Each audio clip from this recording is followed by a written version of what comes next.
Hello, guys and gals, me Mudahar, and what is that award everyone keeps talking about? The Fell For It Award? You know, they pin that little badge on you. Now, ladies and gentlemen, today's story is pretty serious. Now, I love horror, okay? I've always talked about creepypastas, scary things on the internet, but I'll be real, I'm not scared of ghosts or monsters or aliens or anything of that nature, okay? Maybe aliens, but I am more scared of what human beings are able to do to each other. One of my favorite horror games is Manhunt, and that's because it's a game that focuses on what human beings do to each other, you know? Record them dying and selling it for profit. I mean, it's something that seems absurd, but it's something that can happen. It's something that has happened. Now, when it comes to the wild world of billionaires, yes, victimizing adults, children, people that are far, far more infinitesimal to you in terms of power and wealth, yeah, abusing them is kind of like a game to some of these people. And the closest we got to actually seeing that horror unfold was probably an individual known as Jeffrey Epstein. Now, you probably remember this case from years ago. He was a guy that got basically pinched for, again, the entire, human trafficking situation he was involved in. Apparently, headquartered, apparently was somebody that was the ringleader of. And he was connected to some of the most powerful people in the world, okay? People from tech, like Bill Gates, people in power and politics, I would imagine the Clintons, like I would imagine Trump, like I would imagine, I think it was like Prince Charles. Anybody that was powerful and wealthy shared some connections with him. Now, for context's sake, this guy was so powerful that even if you showed up in his lists, it didn't necessarily mean that you did anything illegal, right? He was just that powerful. There was a lot of people that went through the guy. But there was also a lot of people that were really friendly with him, to the point where, they went to an island. I think it was the St. James Island, right? An island that, he owned. An island where a lot of evil, terrible, despicable things happened. Now, obviously, Epstein was finally arrested, sent to a federal correctional institution in Manhattan, and there he had taken his own life.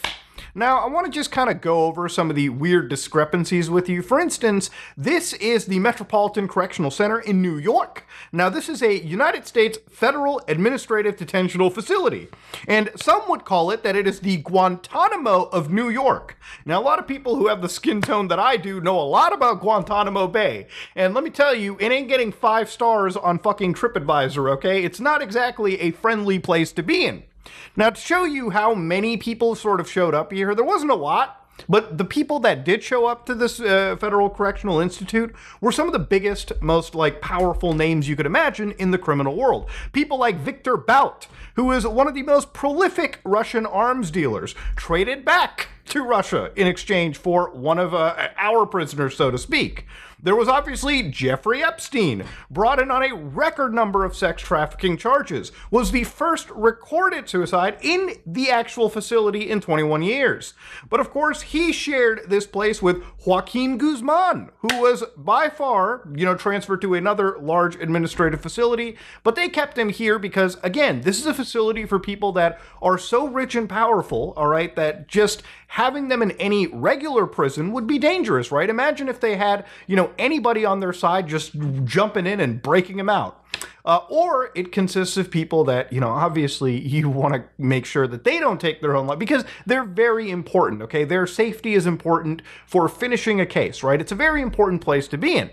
Now, obviously, Jeffrey Epstein did take his own life, apparently according to the actual, investigators. The federal government, basically released this photo, the DOJ, showing his cells just moments after he had actually ended himself. Now, obviously, when it came to this situation, you might be like, well, Muda, wouldn't one of the most premier jail cells in the country have some of the best security so we could better understand what was happening? Well, surprise, surprise. Apparently that CCTV footage was erased by technical errors, right? So the more and more you look into it, right, what they described over here was that Epstein was moved to different cells where he died on the 10th of August. 2 prison guards have been accused of failing to check on him during this time and falsifying records to say that they had. Again, very, very shady stuff to see over here, right? Huh, I wonder if he really did, do himself in, or was it the actual byproduct of other people, offing him, right? Like, who really knows? Who really is going to be given the evidence? So apparently the requested videos no longer exists on the backup systems, and have not since at least August 2019 as a result of technical errors. And the requested videos were made by a lawyer for, again, a former police officer who shared a cell with Epstein in July and is charged with homicide in a completely unrelated case. Now again, this story is filled with so many twists and turns that down the road, I guess that actual footage did come out, and a lot of these publications got 10-hour CCTV footages of this jail cell. But there was a catch in this story as well, as there always is. This jail cell footage didn't contain every single minute, especially the most important times of what happened during this case. What's interesting about this too is, like, when you look very carefully at this jail footage, right, there are actually entire minutes that have been like just mysteriously disappeared from this, right? So for instance, right here at 11:58:39 p.m., just watch what happens to the actual time code on the recorded tape. So let me just forward it a little bit just so we can get there. And of course, 5, 6, 7, 8, 9, and boom, it just cuts to 12 a.m. Now, you might be like, well, Muda, why is this so odd to you? It's odd because, again, this is supposed to be a full 10-hour CCTV footage that is released. Anytime a minute is missing, I don't know what doors open and who goes in and out. I don't know what's happening, okay? This clearly isn't the entire picture that has been offered. And it's these kind of discrepancies that are worth pointing out, especially if you want people to like actually think for themselves, right? Again, I think it's pretty evident that that I don't actually think that there is actually any real, I don't believe the government when it comes to it. Now, the reason why the story has jumped up is apparently, according to the Justice Department, they said that, yeah, he actually did die by, suicide. And that could actually be the reality. But what's shocking is they say that there is no client list. Now, this is where I have to call shenaniganders, okay?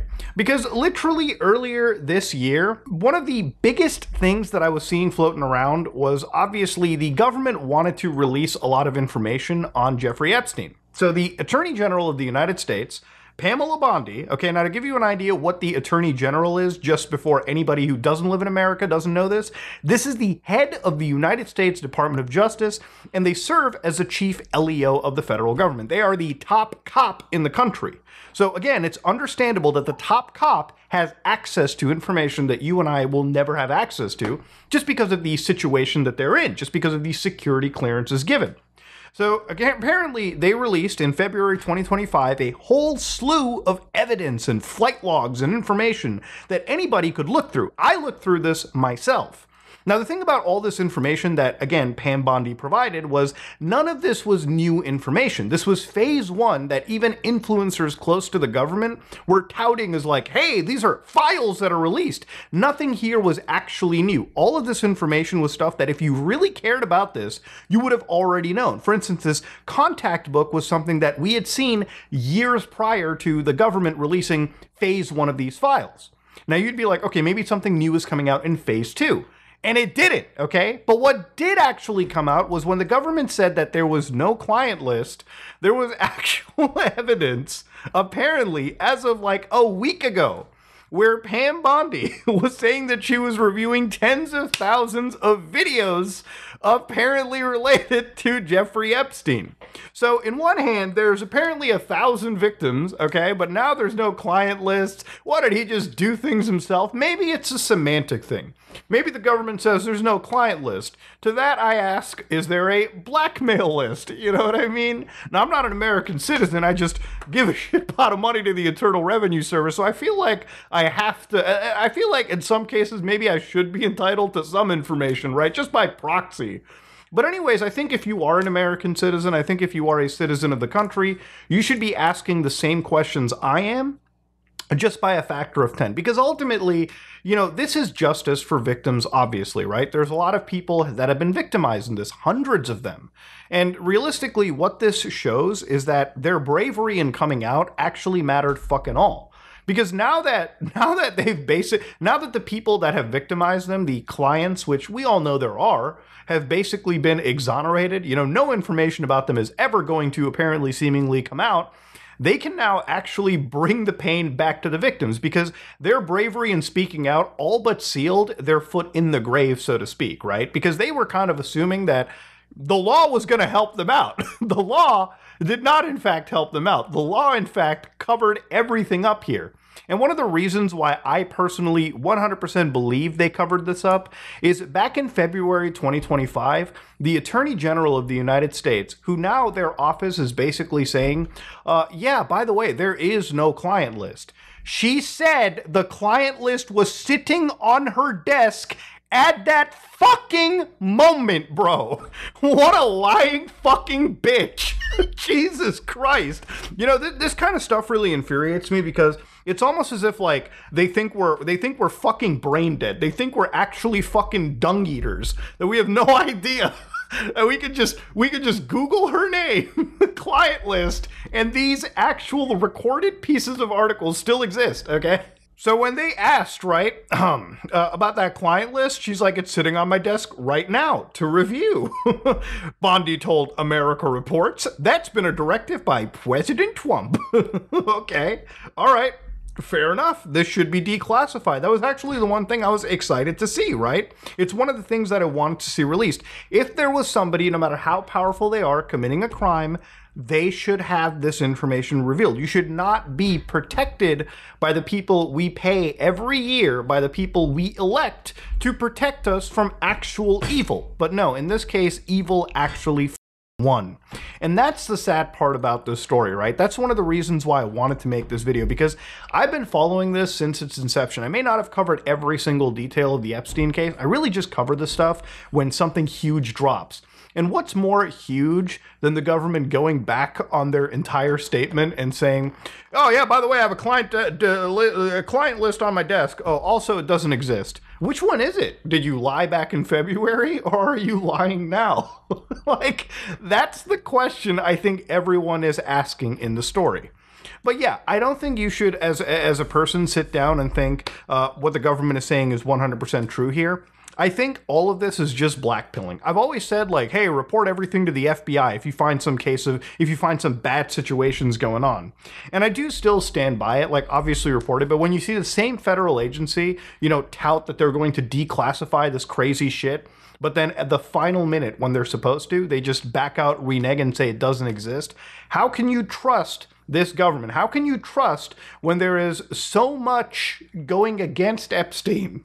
When there's so much going against the people that he was fraternizing with, right? The people that had come to the island. When there was so much of this circumstantial stuff, when you really needed the federal government to bring up the actual evidence, why is it all gone? I really personally think no matter how powerful you are, it doesn't matter what your beliefs are, it doesn't matter what side of the political aisle you are, once you get to a level of wealth and power, you are all in the same bed together. And especially if you've been fraternizing with this guy and actually committing illegal actions. Because at that point, you really have to protect yourself. Rich people will do anything they can to protect themselves, regardless of the cost of human life, at least from what it seems to me. This has been one of the most disgusting things that I've seen out there, and there's not much more that I can say other than everyone fell for it. And if you're somebody that's going to accept the government sweeping this, then I don't think you can ever really be outraged by any other case of human trafficking, whether it be this, whether it be Diddy, whether it be whatever. You know, these are cases that draw our attention because for the first time, humans can, in this world we live in, see some actual semblance of justice done. But when that justice gets completely gutted and thrown to the side, there is nothing more blackpilling than that. But ladies and gentlemen, this is me, Mutahar, and yeah, can't trust anyone in the government. If you like what you saw, please like, comment, and subscribe. Just like if you dislike it, I am out.